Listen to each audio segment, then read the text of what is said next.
وحده لا شريك له وأشهد أن محمدا عبده ورسوله أما بعد فإن خير الحديث كتاب الله وخير الهدي هدي محمد صلى الله عليه وسلم وشر الأمور محدثاتها وكل محدثة بدعة وكل بدعة ضلالة وكل ضلالة في النار. قال الله تعالى في القرآن المجيد: أعوذ بالله من الشيطان الرجيم بسم الله الرحمن الرحيم ومن يطع الله والرسول فأولئك مع الذين أنعم الله عليهم من النبيين والصديقين والشهداء والصالحين وحسن أولئك رفيقا. وقال النبي صلى الله عليه وسلم: والذي نفسي بيده لا يؤمن أحدكم حتى يكون هواه تبعا لما جئت به. رب اشرح لي صدري ويسر لي أمري واحلل عقدة من لساني يفقهوا قولي. سبحانك لا علم لنا إلا ما علمتنا إنك أنت العزيز الحكيم. حضرات علماء کرام، بزرگان محترم، کارکنان اسلامک دعویٰ سینٹر حی البشر بریدہ، دیگر سامعین، آج بتاریخ 9 ربیع الاول سن 1430 ہجری مطابق 6 مارچ سن 2009 بروز جمعہ بعد صلاۃ مغرب اسلامک دعویٰ سینٹر کی نگرانی میں یہ اجلاس عام منعقد ہو رہا ہے، جس میں خطاب کے لیے موضوع دیا گیا ہے ماہ ربیع الاول اور موجودہ مسلمان. موضوع بڑا اہم ہے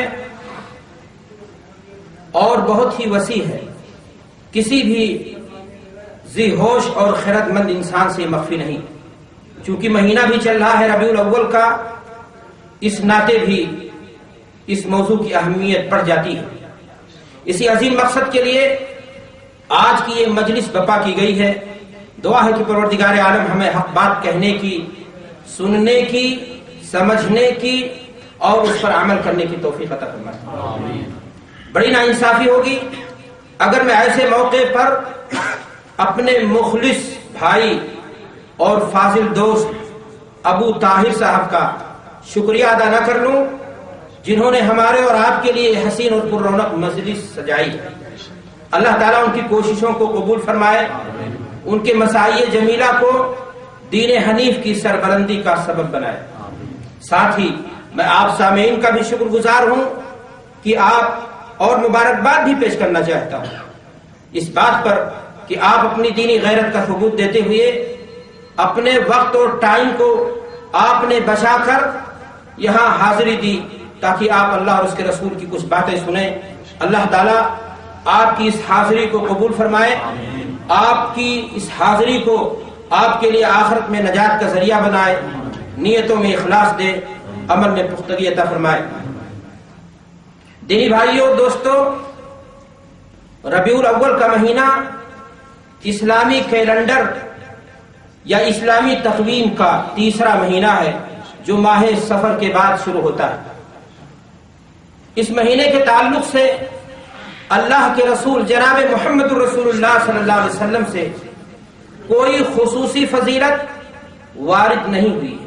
آپ صلی اللہ علیہ وسلم سے کوئی ایسی بات نہیں ملتی جس سے اس بات کا ثبوت ملے کہ اس مہینے میں کوئی خصوصی نماز، کوئی خصوصی روزہ، کوئی خصوصی تہوار، کوئی خصوصی عبادت یا اور کوئی چیز انجام دی جائے. بہت سارے مہینے ہیں جن کے بارے میں اللہ کے رسول صلی اللہ علیہ وسلم سے خصوصی چیزیں وارد ہیں. یہ مہینہ اللہ کے بنائے ہوئے مہینوں میں سے ایک مہینہ ہے. اللہ نے اس میں بھی خیر و خوبی رکھی ہے، لیکن کسی خصوصی فضیلت کا ذکر نہیں ملتا. افسوس کی بات ہے کہ اس کے باوجود بالخصوص بر صغیر ہند و پاک میں اس مہینے کے تعلق سے غلو کیا جاتا ہے. عوام کلانام کو چھوڑیے، علماء جبہ و دستار پہن کر کے، ایسے علماء جنہیں ایک خاص طبقہ، ایک خاص نظریے کے لوگ شیخ الاسلام اور علامہ اور نامعلوم کن کن القاب سے ملقب کرتے ہیں. وہ جو بہت دستار پہن کر کے اپنی سوچ کو، اپنی سمجھ کو، اپنی تشریحات کو دین باور کرانے کی کوششوں میں لگ جاتے ہیں. یہاں تک کہنے سے گریز نہیں کیا جاتا ہے کہ ربیع الاول کا مہینہ رمضان المبارک کے مہینے پر بھی فضیلت و بزرگی میں بھاری ہے، اہمیت رکھتا ہے. یا اسی طریقے سے کہا یہ جاتا ہے کہ جب ربیع الاول کا چاند نظر آئے تو انسان کو شکرانے کے طور پر 2 رکعت نماز ادا کرنی چاہیے.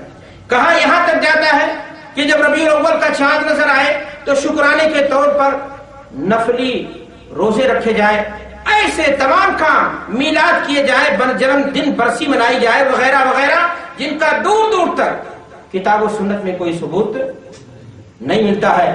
شرعوا لهم من الدین ما لم یأذن به اللہ. ایسی چیزوں کو انہوں نے اپنے طرف سے گڑھا جس کا حکم نہ تو اللہ نے دیا نہ اللہ کے رسول جناب محمد رسول اللہ صلی اللہ علیہ وسلم نے دیا. دینی بھائیو اور دوستو، قرآن و سنت کی واضح تعلیمات کا، قرآن و سنت کی صاف اور شفاف تعلیمات کا نام دین ہے. اسلام تاریخیوں کا نام نہیں. اسلام ایک روشن مینار ہے. اپنی اٹکل پچھوں سے کہی ہوئی بات کسی کی ذاتی رائے تو ہو سکتی ہے، لیکن اس کو اسلام پر چسپاں نہیں کیا جا سکتا.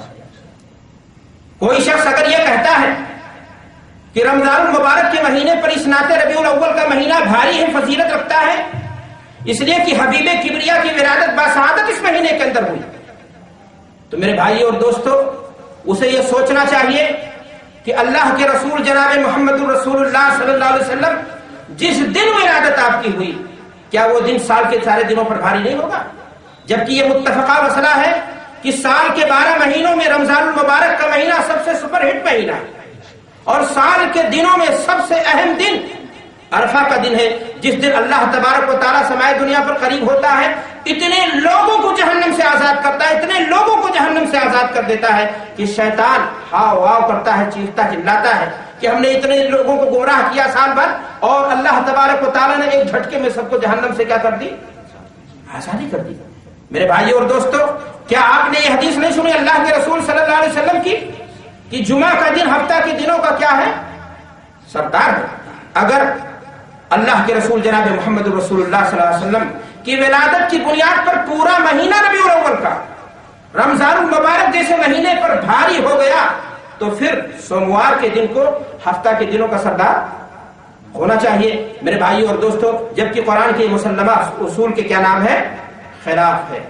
میرے بھائی اور دوستو، اسلام ایک ضابطۂ حیات کا نام ہے، اسلام روشنی کا نام ہے. مذہب اسلام نے ایک مسلمان کو زندگی گزارنے کے لیے جو طریقے تھے سب بیان کر دیے. کوئی چیز تشنا نہیں، کوئی چیز ادھوری نہیں. اللہ کے رسول صلی اللہ علیہ وسلم نے ترکنا علی محجۃ بیضاء لیلھا کنہارھا، ایسی شاہ راہ پر چھوڑی ہے جس کی راتیں بھی اس کے دن کی طرح کیا ہیں؟ اجالا ہے، روشن ہے. میرے بھائی اور دوستو، اگر کوئی گمراہ ہو اپنی اٹکل پچھو سے تو گمراہ ہو، لیکن اسلام نے ہر بات کو کلیئر کر دیا.